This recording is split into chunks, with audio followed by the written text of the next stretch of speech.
Hey guys, welcome to MintCast, the official podcast of MintPress News. I'm your host, Mnar Muhawesh, founder and editor-in-chief of MintPress News. Today we have a really important show, possibly one of the most important episodes we've had on this podcast so far, with a very special guest, Whitney Webb. She's going to join us as we dive deep into the many conflict of interests at play in managing the coronavirus pandemic, its response, cure, and everything in between. Today, we have state and corruption-ridden companies and billionaires that are capitalizing on the public's fear to rake in record profits, change laws, and uproot entire societies, while building the groundwork for a dystopian, authoritarian police state straight out of George Orwell's 1984. And of course, the mainstream corporate media is not even talking about it. We are talking today about Jared Kushner, Bill Gates, vaccine companies tied to the opioid epidemic, martial law, the death of our civil liberties, expanded mass surveillance states, and, I could really go on, but today our guest, Whitney Webb, is much better suited in breaking these down for us. You're probably familiar with Whitney from her extraordinary work at MintPress as a staff writer and investigative reporter for the past few years. She's now a contributor and is working on her first book about Jeffery Epstein and his ties to the deep state. Whitney, thank you so much for joining me today. Hey, it's great to be here. Now, you recently published a series of reports on the last American vagabond titled Engineering Contagion, Amerithrax, Coronavirus, and the Rise of the Biotech Industrial Complex. You've gone deeper than any other journalist has that I've seen in exposing the agenda of the national security state, Silicon Valley tech giants, billionaires, big pharma, you name it, basically preparing for over a decade for a flu-like pandemic like coronavirus, and how they'll be capitalizing on the crisis to fulfill an Orwellian vision. Now, there's obviously a lot to unpack here. It was like a 3-part series, I believe, so far, but I'd like to start from the very beginning. In your series, you explain for decades the U.S. biodefense programs and pandemic preparedness efforts are now rearing its ugly head as pandemic panic distracts the American and global public from the fundamentally untrustworthy and frankly dangerous individuals who are in control of the U.S. government and corporate America's response. And that was a quote from your series. Who exactly are these individuals and institutions that you were referring to, and what exactly is their agenda? All right, so the pandemic preparedness efforts that I'm referring to are really these simulations that took place last year. There's actually another one that I learned about after my series started, but I haven't reported on that one yet. But the ones that I focus on, one is called Crimson Contagion, which is a series of simulations. It wasn't just one simulation. It was 4 simulations that took place over the course of January of last year through August, involved 19 different U.S. federal agencies, 12 states, and I think over 30 private companies, corporations. And they were all simulating a pandemic influenza outbreak that originated in China. And the person that led that exercise and basically outlined it in its scope and all of that is a man named Robert Kadlec, who is the current HHS Assistant Secretary for Preparedness and Response.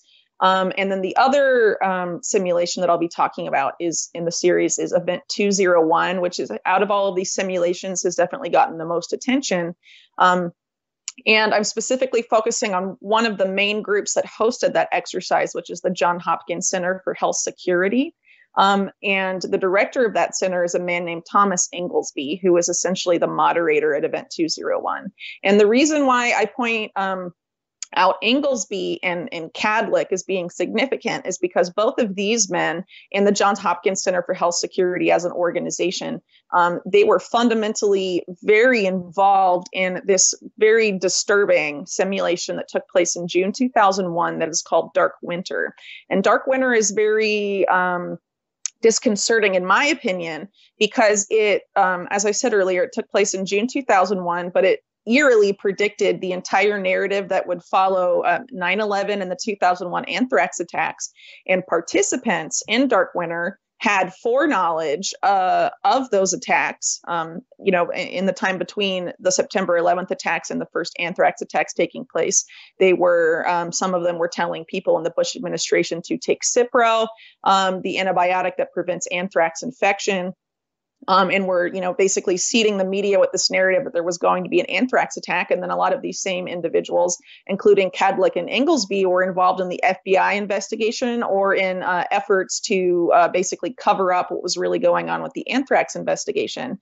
Because if people remember back, there was a major effort to blame the anthrax attacks on a foreign source, specifically Saddam Hussein, working hand in glove with Osama bin Laden and al-Qaeda in Afghanistan, which is the very narrative put forth in Dark Winter that says that those two, that Saddam Hussein and Osama bin Laden would work together to do, a bioterrorist attack in the United States. That was the narrative that was put out about these anthrax attacks by these very people, but then it turned out to actually have originated from a U.S. military bioweapons lab. And the FBI investigation, which was called the Amerithrax case, was just an enormous cover-up. And, people say, oh, well, maybe it may not have been a cover-up, but I disagree with that on so many counts. But I would, direct people to the most obvious point of evidence for that being the fact that the lead investigator for the FBI on that case ended up filing a whistleblower lawsuit and leaving the bureau because he said it was a cover-up and that he was obstructed from investigating the case by his higher-ups. But there's a lot more there. And so these people's involvement in Dark Winter, and now they were running these simulations last year for either a coronavirus pandemic in the case of Event 201 or pandemic influenza originating from China in the case of Crimson Contagion.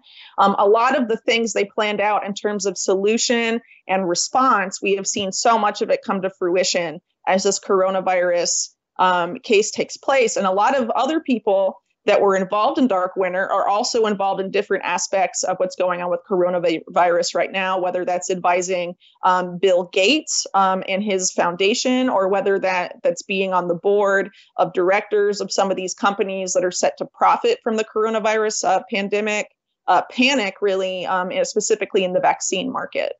So there's clearly a lot of, conflict of interests taking place right now in terms of management, response, and tying it to the 9/11 response. Who are some of, you mentioned Bill Gates, you mentioned some of the foundations. Who else is involved?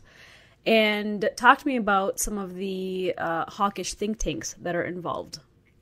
Do you mean involved currently with coronavirus or with the anthrax case? With both, because you mentioned that they were kind of tied together.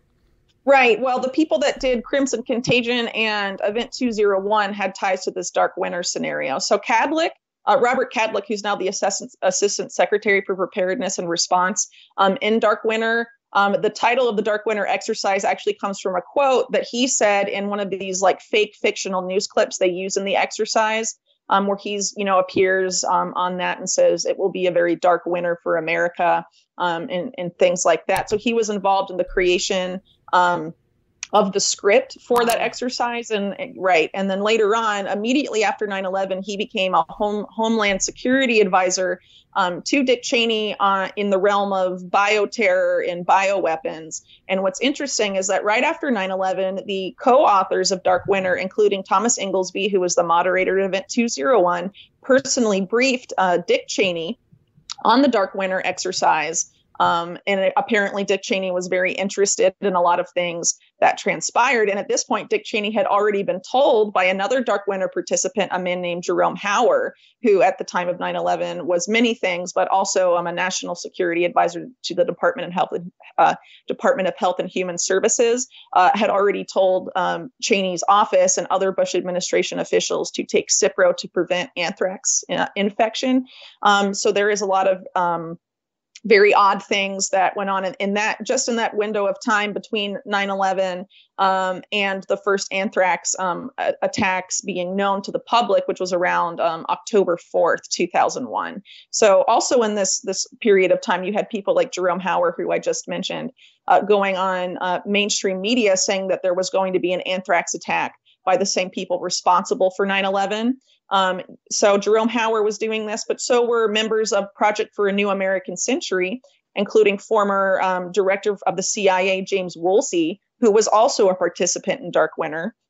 were going around saying that there was going to be a biological weapons attack. You had Richard Pearl, you had Donald Kagan, all of these PNAC neoconservatives saying that there was going to be a biological weapons attack by the same people that did 9/11. And even though I mentioned that it was actually a U.S. military source, the anthrax that was used in the attacks, if you actually look at pictures of the text on these anthrax letters that were sent out during the attacks, they say 9/11, 2001, death to America, death to Israel, Allah is great. There was a deliberate effort to frame the perpetrator of the anthrax attacks as being tied to the 9/11 attacks and being a Muslim, right? And that actually turned out not to be the case. But there was, this effort that was preceded in this exercise to paint it as such. And there was, this foreknowledge of these people saying, seeding this idea in the American public consciousness while also privately taking, Cipro to prevent anthrax for themselves, but not warning postal workers, for example, who ended up handling these letters. Some of them ended up dying. They didn't warn any of those people, right? But they were taking it for themselves.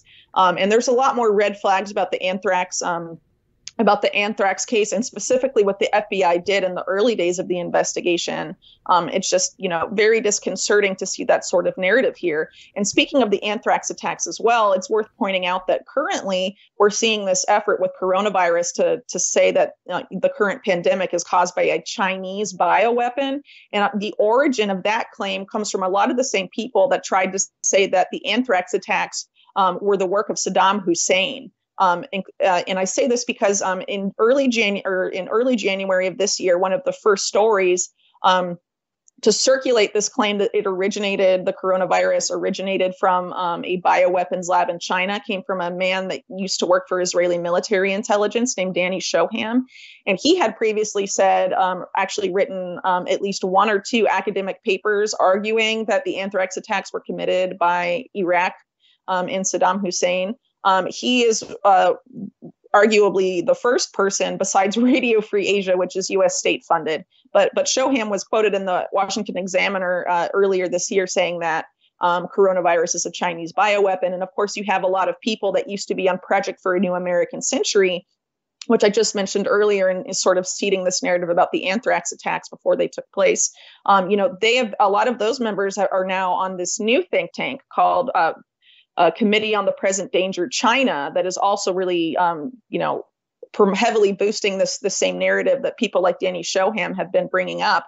And people have really been buying into it, seemingly forgetting that a lot of these same people are the guys that told us that, Saddam Hussein was responsible for 9/11 and basically pushed us into a big war. And now they're doing this with China, which is, a totally different ballgame than Iraq in terms of war on a huge scale. I mean, China has nuclear weapons. They have the largest army in terms of the number of servicemen in the world.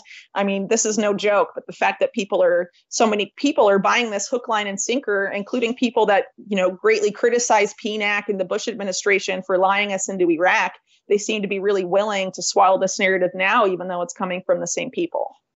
Well, that is a lot to process, I think, for most people, because, the connections you made between the anthrax attacks and the cover-up that took place afterwards, is new, still new information to a lot of people.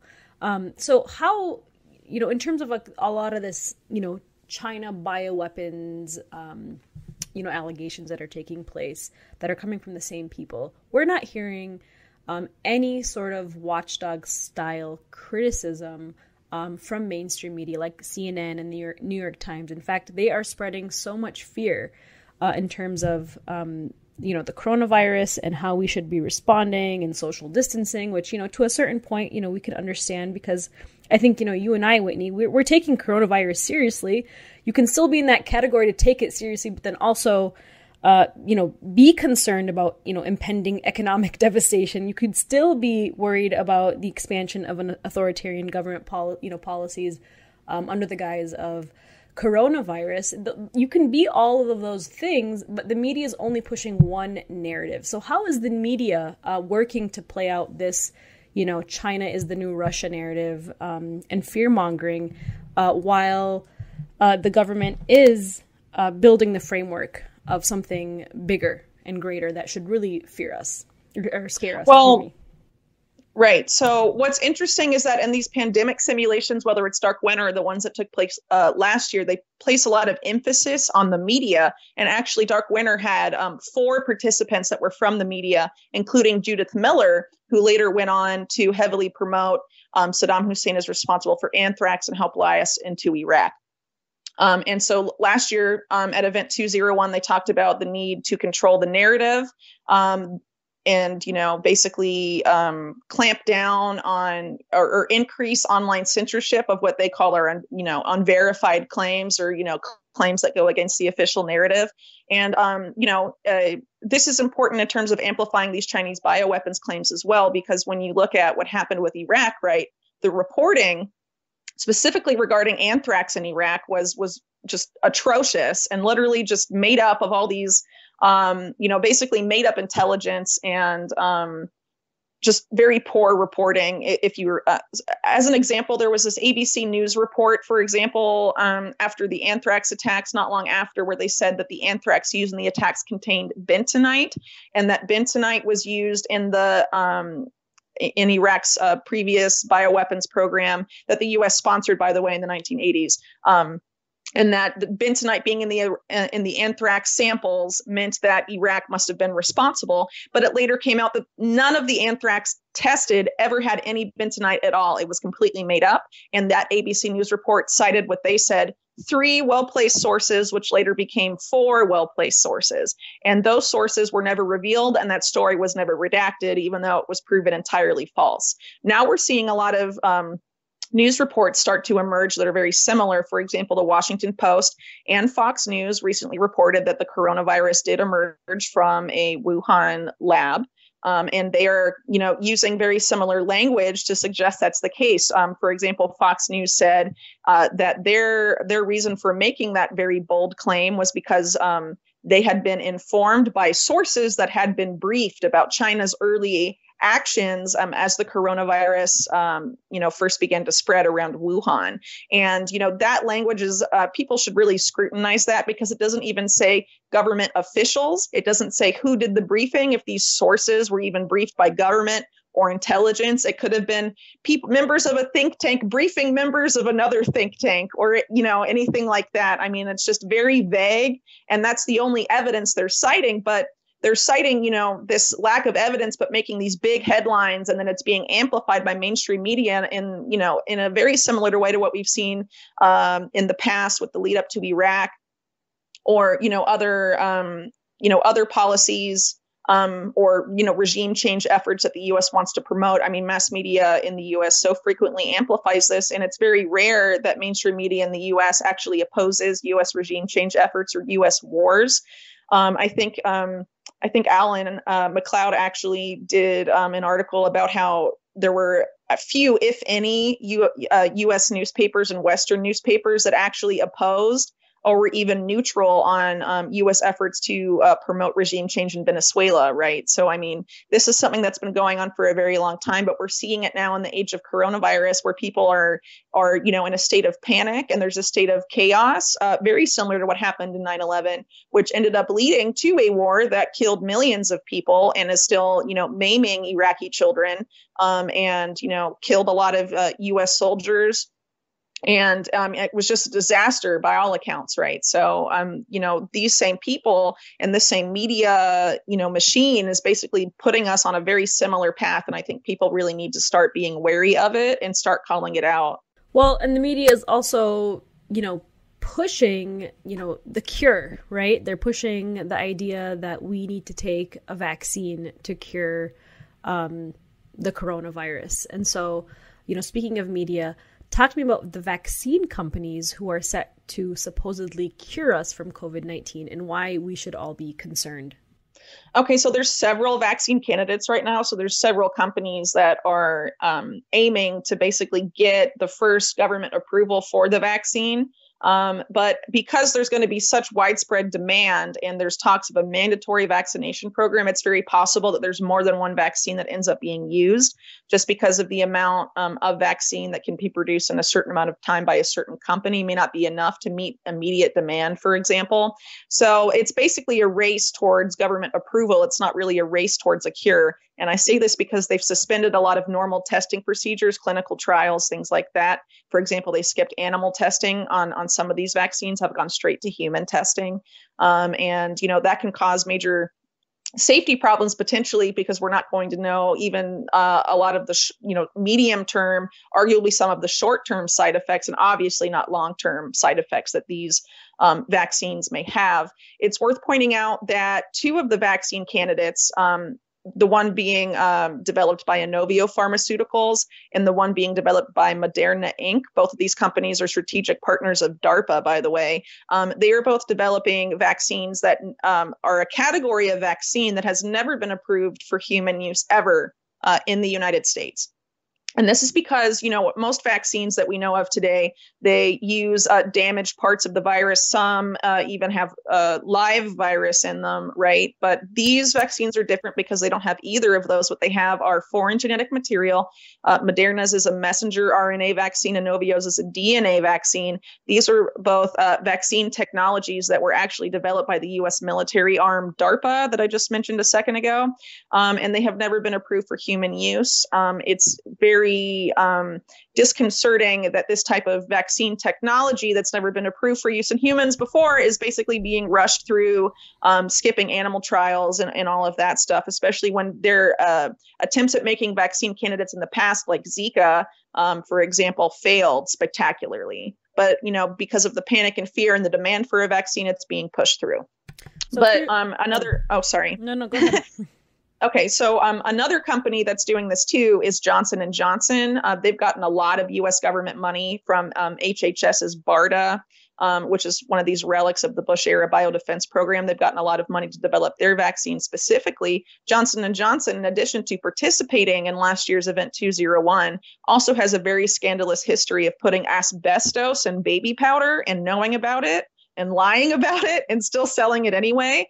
Even though we know of the horrible health effects of asbestos and putting it in a baby product nonetheless, right?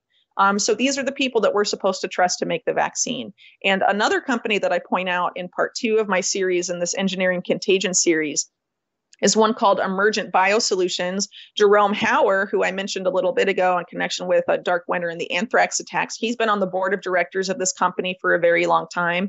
They have long had a very controversial monopoly on the anthrax vaccine that I point out in connection with the anthrax attacks, how they were about to lose their contract for the anthrax vaccine with the Pentagon in August 2001. And of course, the anthrax attacks that followed soon after that reversed all of that completely because of the panic and the chaos, similar to what we're seeing now.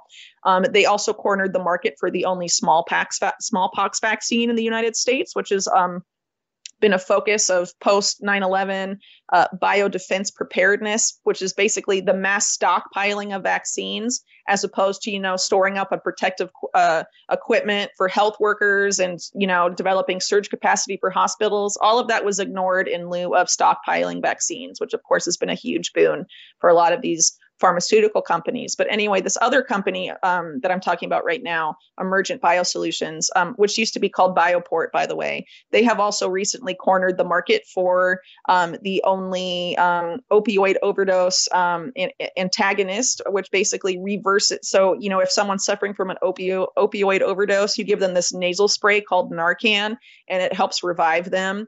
And keeps them from dying from the overdose, right? So this company has a monopoly on that. And they have prevented generic competitors from coming in to lower the price. Their CEO has talked about U.S. colleges and high schools being untapped markets for Narcan, basically saying, not looking at it as the huge public health crisis it is, but as, an economic boon to the company, the fact that there's so many overdoses among young people in the U.S., it's honestly just very sick. So anyway, they are now on the road to, they're backing 2 vaccine candidates for COVID-19, and they're also backing 2 experimental plasma blood treatments. And one of those is being fast-tracked by HHS by Robert Kadlec, who I mentioned, by the way, has ties with Jerome Hauer going back to Dark Winter and all of this. And Robert Kadlec now is the guy that approves which vaccine companies get the millions of dollars from that department's BARDA program. And so he's been giving it to companies like Johnson & Johnson, Emergent Biosolutions, all of these companies. It has ties to this biodefense industrial complex that Kadlec has been a part of for a very long time, including people that he, was involved with at the Dark Winter exercise. And what's so interesting about everything that you mentioned, if we were to post these random facts, which are facts, by the way, on social media, we will get tagged, flagged, whatever, for conspiracy, fake news. It'll hit the Facebook fake news meter. But everything you mentioned is literally on these big pharmaceuticals websites. These are things that have been reported on in mainstream media as well. Yet it's so taboo to talk about vaccines, so taboo to talk about the ingredients. I mean, I follow another individual who covers the ingredients on vaccines. Literally all she does is just post the ingredients on vaccines, and she covers the autoimmune response to these ingredients. And she has continuously received, she's a researcher, by the way, with a PhD on this subject. She continuously receives messages to remove these posts. And so I appreciate you reporting on this and talking about this, but the media won't necessarily talk about the connections being made and how important this is, because this really should raise many red flags for many people, yet it's so taboo to talk about vaccines. But speaking of vaccines, what the media will give attention to is Bill Gates' infamous TED Talk from a few years ago called The Next Outbreak, which has literally been replayed like a million times on mainstream media. He's made media appearances as an expert on the topic of the response, the cure. He's not even a doctor. He's a billionaire who's, rose to the top through philanthropy. But there's also been a huge backlash from the public on social media. He was trending a couple of weeks ago. People don't want, mass public doesn't seem to trust Bill Gates. What has his role been in shaping government response? And is the public outrage justified, Whitney? Well, I think it's kind of naive for people that trust Bill Gates to think that someone who was one of the most ruthless CEOs in the tech world all of a sudden became super concerned about public health and charity as soon as he opened up his charitable foundation. I think that's honestly kind of odd, but I haven't written extensively on Gates specifically, but he is one of the major funders of the World Health Organization. He is a major funder of numerous other organizations, including the Gavi Vaccine Alliance, which brings together, pharmaceutical companies and these charitable foundations like his and some other funding sources. He also backs the Coalition for Epidemic Innovation, sorry, I can't remember the full name, but it's CEPI. Which has been giving a lot of money to these pharmaceutical companies to develop vaccines for coronavirus right now, but previously other diseases like Marburg virus and Ebola, and things of that nature. He has been kicked out of countries like India, his foundation has, because of the close ties between his foundation and, pharmaceutical companies, that they've considered that to be a conflict of interest, that he has conflicts of interest in promoting vaccines as the cornerstone of, global health policy, as opposed to, other, alternatives that wouldn't necessarily benefit, big pharmaceutical companies so directly, right? This is worth pointing out because there are some cases that are very concerning, I would argue, in current, like World Health Organization vaccine policy. For example, the use of the polio vaccine.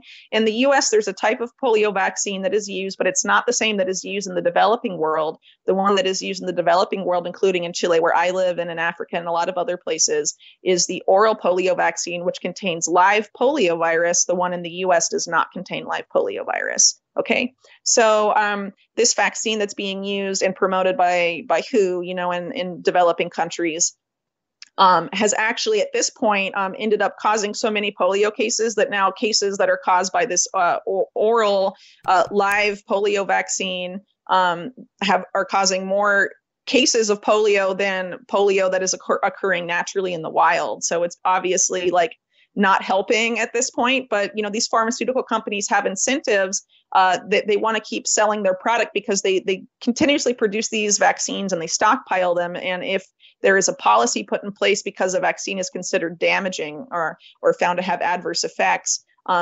oftentimes instead of just saying, all right, we have to move to something else, they seek to market those stockpiles to developing countries. or other countries that have not restricted that vaccine, despite knowing that adverse effects have been detected, right? And so this polio vaccine is one example of that. There are several other examples of that.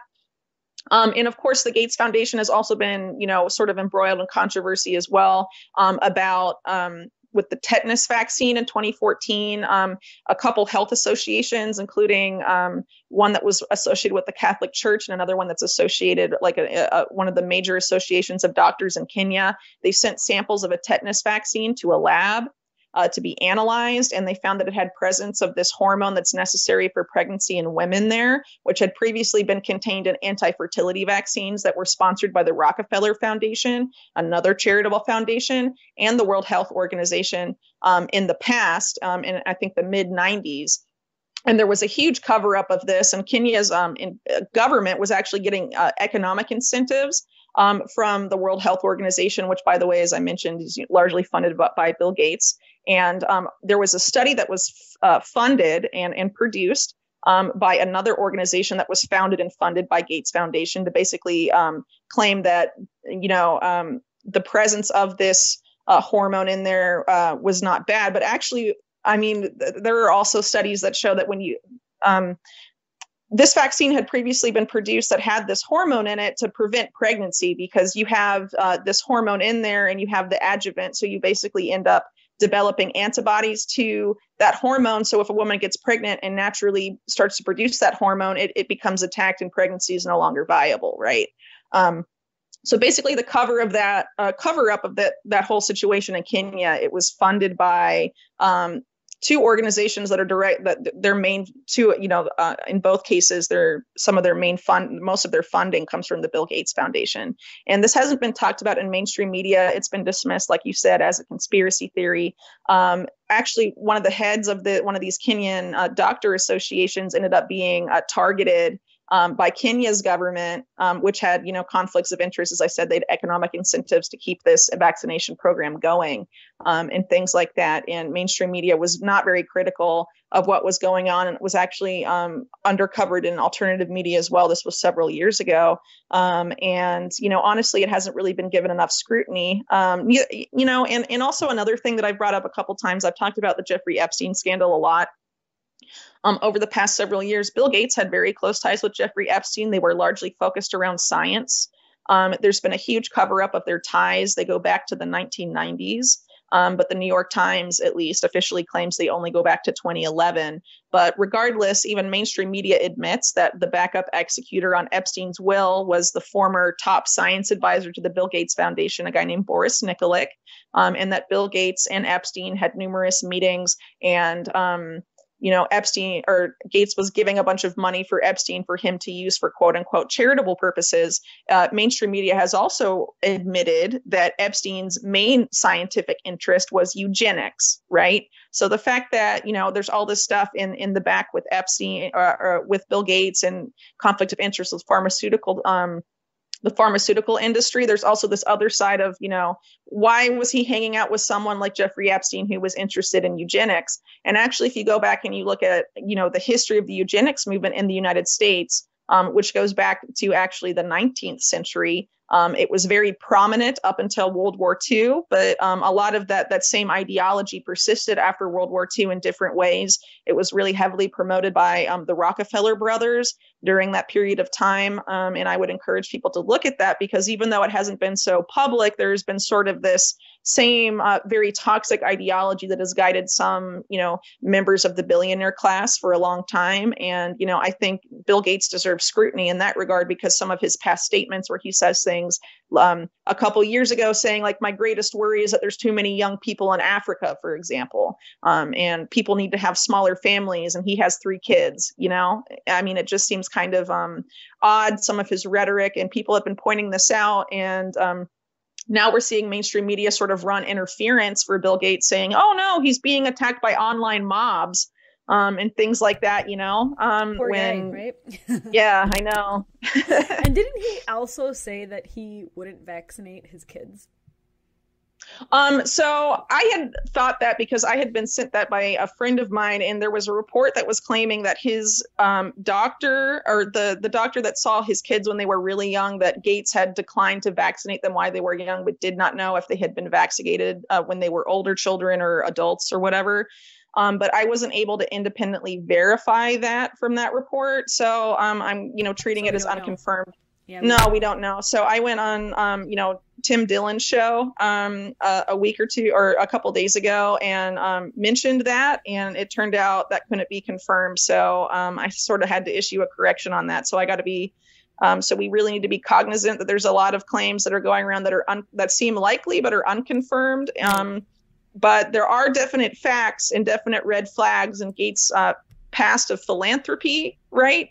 And his ties to pharmaceutical companies and how, he's used his foundation and his billions of dollars to basically, have a stranglehold grip on global health policy, not just in the U.S.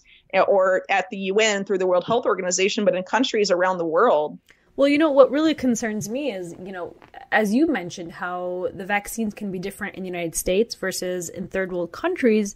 Today, if we look at countries like Yemen or Somalia, who are living under the bootstrap of U.S. imperialism and NATO warfare, these foreign countries are, these nations are pillaging Yemen and Somalia for their resources. They have people, it's a man-made crisis. The famine there is all man-made. Everything is man-made. These areas are rife with disease. It's because of U.S. imperialism, and Yemen is a very good example of an illegal U.S. Saudi-backed blockade that's preventing food and medicine from entering the country. And now these countries could face not only a famine pandemic or, epidemic, but now they could be facing a coronavirus pandemic in their countries, in addition to what they're already facing. And if a vaccine goes there, it raises questions as to, will this vaccine be used as a weapon of war to make things worse for these people? Because I don't think that the United States or Saudi Arabia wants to see the Yemeni people be healthy. They're literally the ones who are ensuring that they're starving. Right. There's over 23 million people starving there because of U.S. imperialism. I mean, our politicians are okaying this policy. There's no criticism of it, with the exception of maybe like Rand Paul and like Bernie Sanders. But even they don't go as far to say that, this entire policy is inhumane and we need to get all U.S. troops out and just end the blockade completely. And so that really concerns me. Having covered Yemen and famine, in the Horn of Africa. Speaking of Bill Gates and, just Dr. Fauci's recent statements about, we may never be shaking hands ever again. I mean, what benefit do these people have? What benefit does the establishment have in creating this, I don't want to say the word, the phrase New World Order, but what benefit did they have in creating this order where people are not shaking hands, we're not interacting like we used to be? Is this really what we are expecting society to look like? And if so, what benefit does this have for those in power?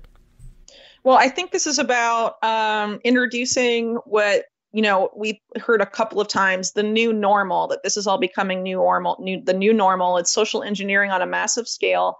I think this huge push towards social distancing has a couple different motives behind it. One is the introduction of AI-driven, contactless, humanless technologies, where people will be interacting more with machines face-to-face instead of people, which has been a long-standing agenda that I talk about in my most recent report that is a big part of what Silicon Valley and the CIA and the Pentagon want to come about, is the mass adoption of AI technologies. They were saying this at least, over a year really before the current pandemic took place, right? And I think another major factor is the fact they don't want protests anymore. Before coronavirus hit, there were numerous countries around the world that saw, people-driven movements trying to overthrow governments. And thanks to coronavirus, a lot of those protests are, they're pretty much gone now because of social distancing, lockdowns, quarantine orders, things of that nature, right? And what's interesting is a lot of the first countries to do lockdowns did so even before, in Chile's case, where I live, they announced a lockdown before there was even a single death from coronavirus. And I would argue that's because since last October, there have been massive protests against Chile's current president. And by introducing that order, those protests that were starting up again in early March ended up stopping, right? So it wasn't just Chile that did that. Also, France was one of the first countries to do a lockdown that ended up getting the yellow vest movement off the streets. Spain followed France shortly thereafter. That stopped a lot of the protest of the Catalonia separatists. And then, you had some other cases as well beyond those countries. But I think it's kind of interesting that a lot of these countries that were the first to do lockdowns also had some of these popular protest movements.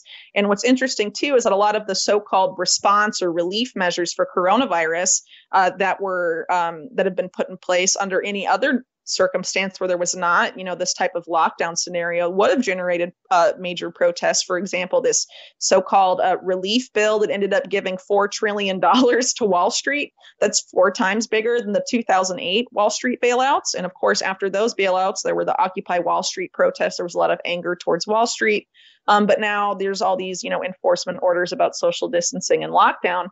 Some countries have tried to sort of, or some people in countries with lockdown have tried to protest anyway, despite social distancing. Recently in Israel, there were some protests against Netanyahu where the protesters stayed like 6 feet apart from each other and took to the streets anyway. That was really interesting to see. Mm-hmm. Right. So, I think there are a couple ulterior motives here. One is sort of to remake the economy in a way that a lot of these oligarchs have been planning for a long time, because we've been hearing about for years of some of these, billionaires like Jeff Bezos, for one, wanting to replace a lot of workers in Amazon warehouses with robots, things like that, right? So this sort of what's going on now with the economy has given them a lot of opportunity to do that. And I think it's very interesting that we have, what I mentioned in my latest report, this National Security Commission on Artificial Intelligence, basically laying out the roadmap for how to basically force American society to adopt artificial intelligence technologies. And there's a lot of overlap between that commission and with Trump's new, what he's calling the Great Economic Revival Industry Groups, which are basically a private sector task force.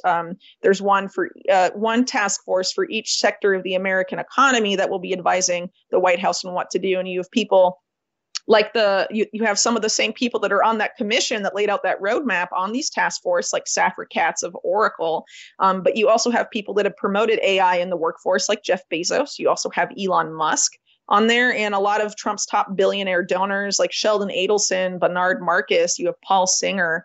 It's basically the oligarch class that's deciding how to reopen up the economy and giving them unprecedented power and influence on how to do so, whereas the American public doesn't really have much of a say. And the last time oligarchs had a huge say over what happened to the economy in this way, we saw the mass outsourcing of U.S. industry to China, for example. And that, of course, was done because it doesn't cost as much to pay a worker in China as it does to pay a worker in the United States doing the same task, right? So it was cheaper. But what's even cheaper than paying someone in China or Bangladesh or Vietnam or whatever is paying a robot, because you don't actually have to pay them. You just pay the upfront to install the AI system and the robots and all of this. And then you don't have to pay them ever again, because they don't eat and they don't sleep. And they don't have families and they don't pay rent, So to think that these billionaires, that some of whom have openly made plans for this, now that they're on these task forces, what do you think they'll do as they, help create these government plans to reopen the economy? I really think we won't be ever returning to normal. And they keep using this phrase like, this is a new normal. You have to get used to it, so that, people just consent to it and accept it, while at the same time preventing protests over people that resist AI. In this document, this roadmap I talk about that basically came out last year, they talk about how the American perception of AI is a major obstacle to the adoption of these AI-driven technologies, because Americans distrust how it will affect their privacy. They distrust that it will cause a loss of jobs. And they say, in contrast, the Chinese government and the Chinese media paint, artificial intelligence as a tool to ensure global leadership in the technology sector. And that's what the U.S. wants. The U.S. doesn't want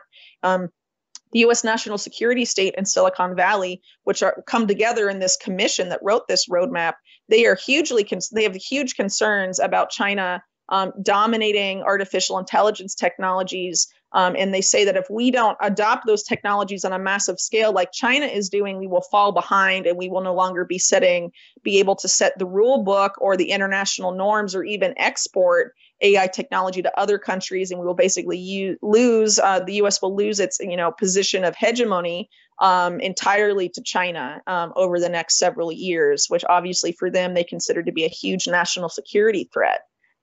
So it's just all very disturbing, honestly. But I think those are the factors. But $1,200 check to each individual will make us all shut up, right? Yeah, I guess. I that's what they're assuming, and I think it's just very troubling because a lot of Americans can barely survive on that. I think Steve Mnuchin, the Secretary of Treasury, that participated, by the way, in this Crimson Contagion thing. By the way, the the Treasury Department was there. They developed like a whole day on their last exercise just to finance responses during a major pandemic crisis last August, right? But anyway, Mnuchin thinks Americans can survive on $1,200 check for 10 weeks. I mean, that is just that's not insane. Grounded in reality for a lot of Americans. Survive. Yeah, no, I mean, you need at least $3,000 for one individual, probably at least right. to pay for rent or a mortgage, groceries. I mean, groceries are so expensive now in America. Daycare costs if you have kids, if you're a single mom, if you have somebody dealing with mental health issues. I mean, it is insanely expensive to survive in this country. It's not like it used to be. Well, I think this is part of the strategy, too, is to not have people comfortable with the lockdown, barely scraping by with, this $1,200 check for 10 weeks, keep people uncomfortable and increasingly desperate to the point where they'll take whatever scraps the oligarchs or the government decides to throw at people. I think that, by and large seems to be kind of the strategy here to try and get Americans to accept, these oligarchs trying to revolutionize the economy in a way they normally wouldn't accept. If they're, in a desperate situation to stay in their houses and stay clothed and feed their families, people will accept things they normally wouldn't accept if they were comfortable and were able to maintain their regular standard of living. I just can't believe that we're having this conversation now because I know. Everything just sounds so futuristic, but in fact, it's actually happening right now in 2020. So something that, people aren't, I've been following a lot of people online, and it's people are on two opposite sides of the spectrum. It's they're taking social distancing very seriously. They're taking coronavirus very seriously. They are taking every word from Trump, the Trump administration, the WHO, everything so seriously. And they say openly, these people, that they don't care about their First Amendment rights. They don't care about their civil liberties. They don't care about the Constitution right now. Right now, we have to practice social distancing, and that is it. And then you have people on the other side who are like, this is all a hoax. Our civil liberties are being trampled on, et cetera, et cetera. It's the two opposite extremes. And how do we come in the middle to recognize that, sure, we can take coronavirus seriously, but care about our civil liberties and Constitution, and look at, and call out, you very briefly mentioned, Jared Kushner's plan for far-reaching mass surveillance. I mean, I think this is one of the things that we should really talk about and kind of wrap up the conversation with is, how do we find a middle ground while also bringing attention to this plan that's being led by Jared Kushner, that will give us a mass surveillance system that will build the groundwork for an authoritarian state far greater and far worse than we ever expected from our government. At least most people would say that is like the 9/11 plan on steroids. I hope my question made sense. I know that was a lot. Yeah, well, there were two parts to it. So first off, in terms of finding middle ground, I think this is why it is so important for independent media right now to do what they do, because I think it's really up to us to show people on both extremes where middle ground can be found and how important it is right now to bridge, whether it's the two-party divide or the divide on people's opinion about what coronavirus is and how severe it is and all of that. There are some points that I think people on, regardless of what side of those issues they fall on, can agree about. And the second part of your question you brought up, I think, is one of the ways to show people that, which would be this Jared Kushner coronavirus surveillance system, as well as some of the things that William Barr, the Attorney General, the head of the Department of Justice, has been fielding as a way to respond to coronavirus. And I say this because the Jared Kushner promoted surveillance program, as well as Bill Barr's recent call to get new emergency powers that would involve the indefinite detention of Americans. Both of these policies were being directly promoted by the same people, though in the case of the surveillance system, it was actually Jared Kushner's wife, Ivanka Trump, that was promoting it last year.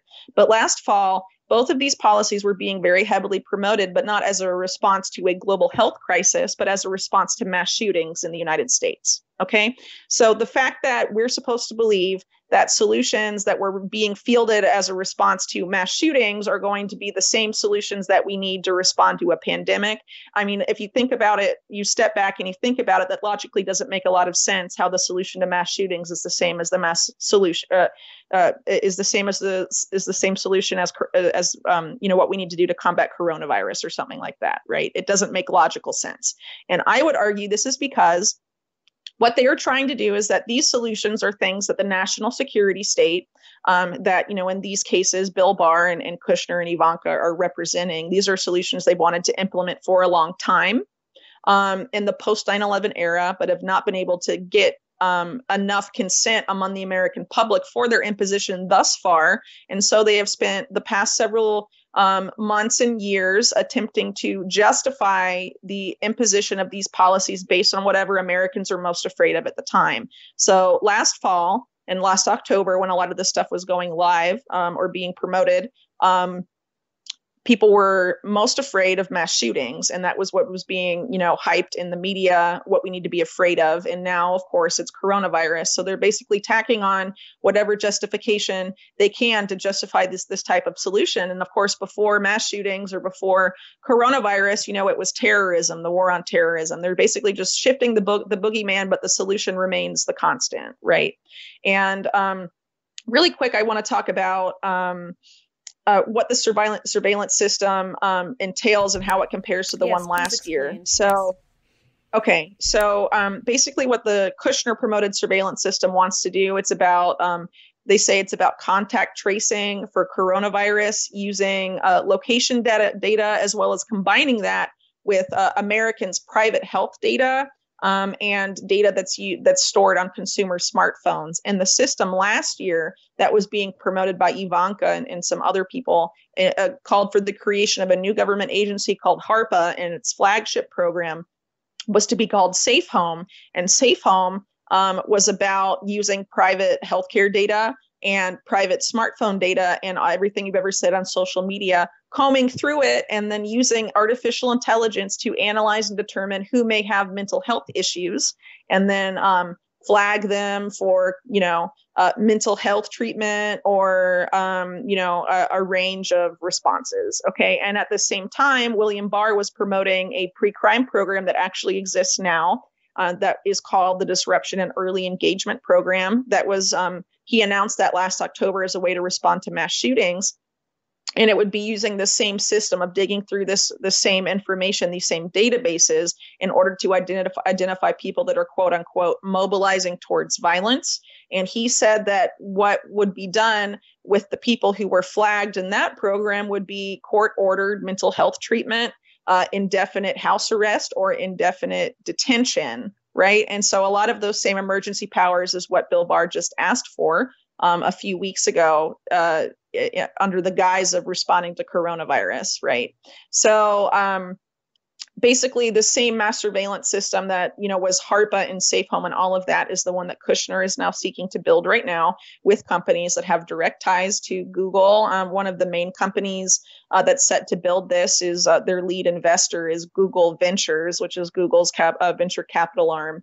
And, a couple of the other ones have direct tie, are already U.S. military and intelligence contractors and things like that. So not really surprising to see those companies on there. But what is concerning is that there is already evidence in other countries that have implemented these quote unquote contact tracing applications is that they actually hinder the response to combating the pandemic. And so, as an example, the first country to implement this type of surveillance was Israel, and it was managed, or it's still managed, by Shin Bet, which is, Israel's domestic intelligence agency that is sort of like the FBI in the U.S. And not long after it was implemented, an association of Israeli doctors came forward and said, actually, this is hampering and hindering our ability to respond to coronavirus, because this app, the data it is collecting, does not help us at all. It is not the data we need. And instead of Shin Bet saying, okay, well, we'll tweak the program so it can give you the data